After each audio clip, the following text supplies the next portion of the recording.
Before establishing the culture of innovation, innovation leaders need to begin designing and implementing specific corporate policies that would help innovation take roots in organizations.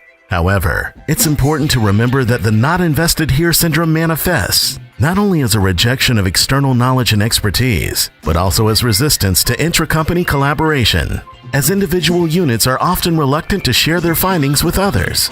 Please welcome on stage Periklis Thivaios, partner at True North, giving us insights on how to define the right culture of innovation and why great ideas and large crowds are not enough. Do you like quizzes? Because I'd like to run one. So, how many of you here believe that innovation is essential for your firm? Let me see some hands. And how many of you doubt that your firm can successfully implement these innovative ideas?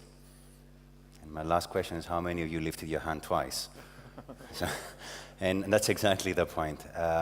There's a lot of great things about talking about innovation, talking about crowds, but crowds alone are not enough, because otherwise things just end up being yet another buzzword.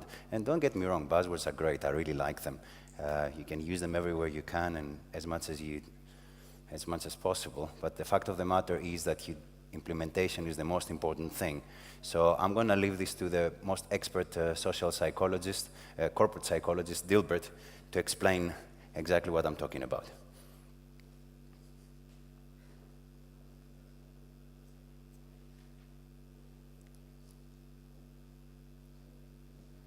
All right, so let's try to decompose the problem. First, let's understand, why do things go wrong with internal innovation? And things are kind of straightforward. I'm sure you're all familiar with these, the points I'm going to make at the beginning. So when an entrepreneur wants to innovate, first thing is coming up with the idea, and then second is coming up with the structures that would facilitate this innovation. It's a lot more complicated for what I would call an intrapreneur, an entrepreneur who's within a corporate environment, within a crowd space, which is also though constrained by structures and all the other good and bad things that corporates have.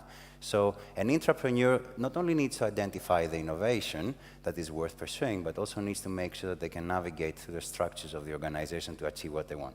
Anyways, as I said, this is all very much common sense. Let's try to go a little bit deeper. Why are crowds alone not enough? Well, one of the starting points is that corporates by design are a lot more rational. Okay. Nietzsche kind of talked about the same thing when he was talking about madness is something common with the individual but also with the crowds. And corporates, an individual entrepreneur can very easily come up with a crazy idea and say, well, you know what, I'm going to do it. But with a corporate, is it as easy? Well, let's have a look. This is what Clayton Christensen said at the Innovator's Dilemma quite a few years ago. So Christensen said, market-leading companies have missed game-changing transformations in industry after industry. And he used the examples of computers, telephones, photographs, etc. This is not because these companies had bad management.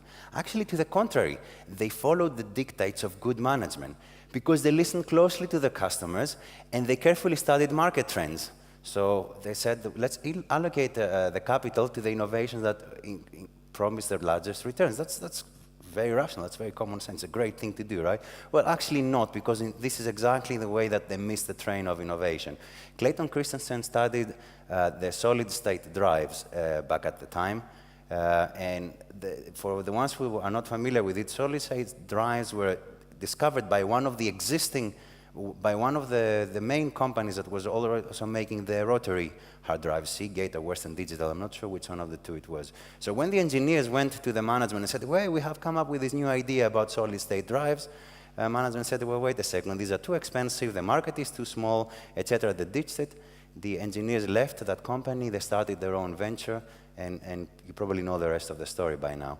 But why do crowds are not enough? Why is innovative thinking not enough? Well, one reason is that companies need to be a little bit irrational, and that's not very easy in a big environment. Similarly, we hear a lot about core competencies. I thought it was a very 1990s thing in the university, but it keeps coming back, so I need to use it as well.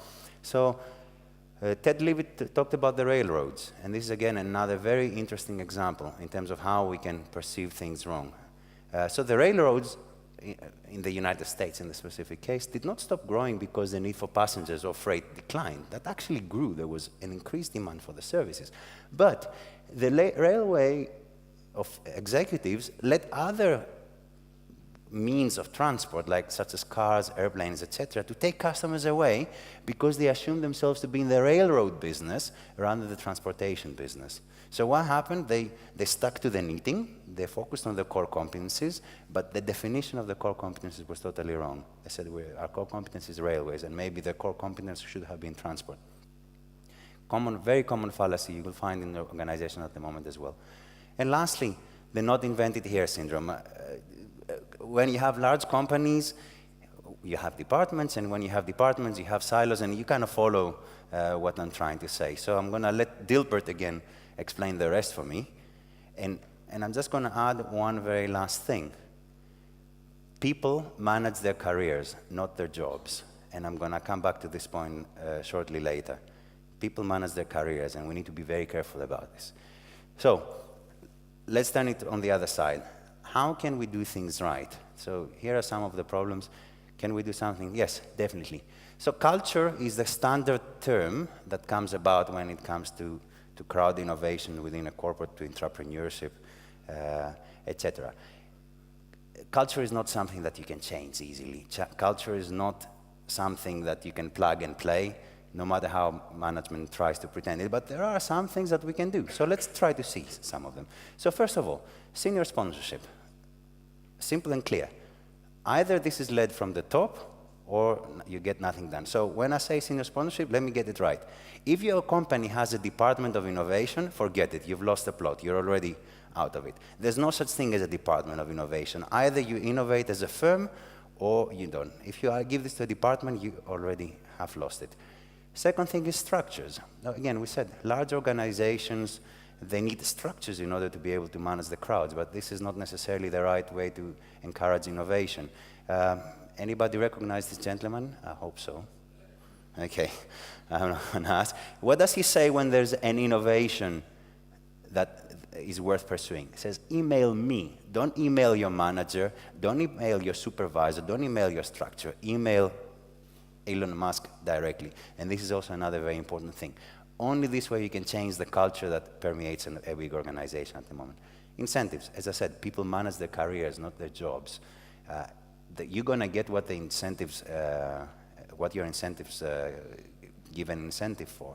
I mean, maybe you're going to have the odd cases of somebody who does things besides the job, but the fact of the matter is that people want to make sure that if they focus on something innovative, they can still make a career out of it.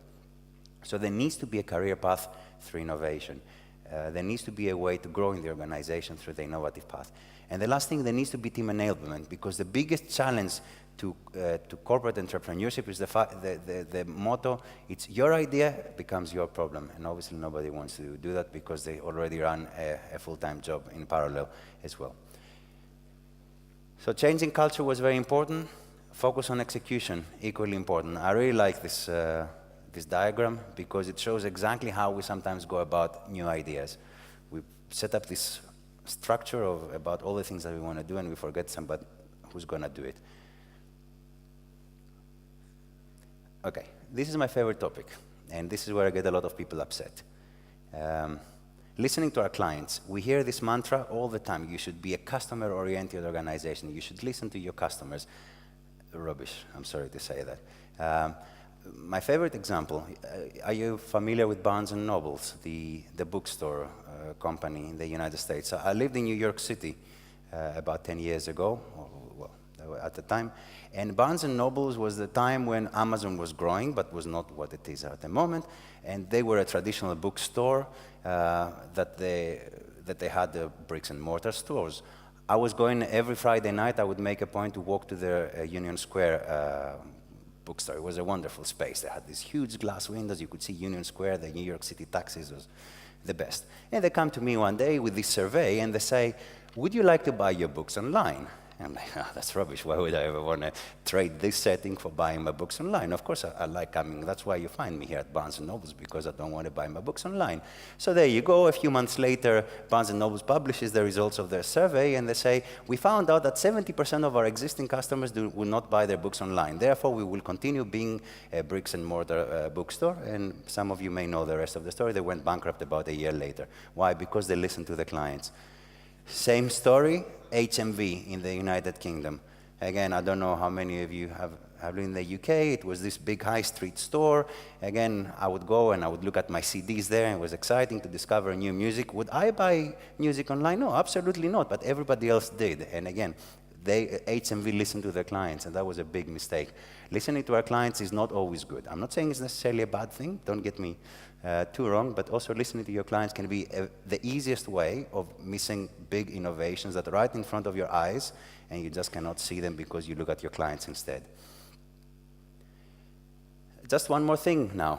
Silos, I mentioned silos. Again, silos are not that bad.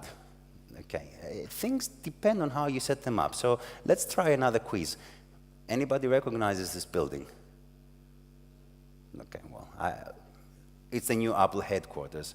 So what is special about this building, other than the futuristic spaceship design and whatever else, is that this building has incredibly tight silos. It was designed with the input of Steve Jobs himself, wanting to make sure that engineers from one department would hear nothing about engineers in the other department do. So there's access cards, there's access control, and the way that it's all laid out is that in a way that there are protected silos that people can work without being known from others. That's why Apple gets so upset every time there's a leakage about the new iPhone out in the market, etc. Because in theory, there shouldn't even be a leakage within the organization itself. And as a bracket, maybe this is the reason why there are leakages. Because if I don't work on the iPhone and I get an email from the iPhone team, I'll be a lot more tempted to send it out to Wired or to Mac News than somebody outside. But that's a different story. So what does Steve Jobs say? So, well, he said, to encourage innovation, make it a competition. So here's another thing. When we're talking about crowds alone are not enough. Sometimes you need to make the crowds compete about it. And I'm going to come to a specific example on how you can do this. So I'm going to talk a little bit about Discovery. Kevin should, if he's still in the room, he should recognize Discovery from South Africa. But for the ones who are not familiar, go and search for Vitality afterwards. It's a very great case study of a very innovative company. So what does Discovery do? How do they go about innovation within the corporate environment? So innovative ideas are submitted by staff every week, and the ExCo members filter these ideas and propose the ones that deserve further consideration. The ExCo members, that's very important. Not the innovation department, the ExCo members themselves. And now, every Monday, I repeat, every Monday, there is a 4-hour meeting chaired by the CEO himself with all ExCo members. So you kind of start getting the point when I said about senior commitment and not the innovation department. We're talking about every Monday morning, the most important thing when your brain is ready and clear from the weekend, and with the CEO always being present. The CEO doesn't outsource innovation to somebody else. It is, in this case, his specific role to be there. The meeting is not only attended by the people who propose the idea, but also by data analysts who will on the spot analyze the data for the idea. What this means in practice is that the decisions are taken on the spot. There's no such thing as we'll get back to you in a week. When somebody proposes an idea, within this 4-hour slot, they want to come out to say whether this idea is worth pursuing or not, if it's innovative enough for the organization or not. And the ideas that get accepted are put in the draw for $1 million, which is about $100,000 US. So you can see a little bit of the competitive nature of it as well. But if you take this example and you go backwards to the pyramid that I talked about, you will see the linkages about how can we use the crowds to get innovation in an environment that traditionally doesn't support that. Discovery obviously is not the only example. There's a lot of other examples that you're welcome to go and look for them separately. This is also different ways of doing things. One thing I don't like necessarily about these companies, some of them, they create the other organization on the side. You either want to be innovative or you create on the side, but that's a totally different discussion we can talk about another time. So the most important thing out of all of this is exactly the sign. Just do it. There's no secret recipes. There's nothing that you can do. There's nothing that you can do incredibly different or better. There's a lot of things that you can do wrong, But if you don't do it, you will never know. Because in the end, just like Mark Twain said, good judgment is the result of experience, but experience is the result of bad judgment. Thank you very much.